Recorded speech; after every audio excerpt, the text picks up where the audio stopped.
ના બા તું તો બધું બોલો લે બોલ ખબર કે બોલ નહીં કરે ખબર થી કેટલા પપ્પા મારા ડ્રેસ મમ્મી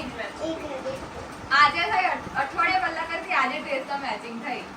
મેં એટલે જ આને હેલ્પ કરી અરે આ ભાઈ દીદીનો ફોટો પાડવાનો નહીં હાથ પર કરવાની જરૂર નહીં ખાલી રાખડી પર કરવાનું કપાળ પર કરવાનું નવરી વાત કરી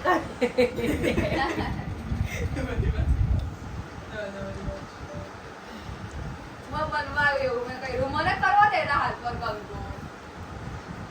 મને હો વાળ આગળ આવે છે ને તો ગમતું નહીં ચોખાવાળું રહી ગયું લી રાખડી બાંધતા હાલવાનું હતું લી આવા મોલી તોય બધા એક એક દાણો મૂકી દેજો કેટલા લોકર કેટલા એક એક દાણો મૂકી કેટલા હોય ભગવાન કરે ને એટલા બધા થાય કે ચોખાના દાણા જેટલા કરું મેં તો બધે એક એક દાણો તમે તો 1-2 કિલોની ગુડ જેટલા હોય હા તું રાખ પાડ્યો હા બેટા ફોટો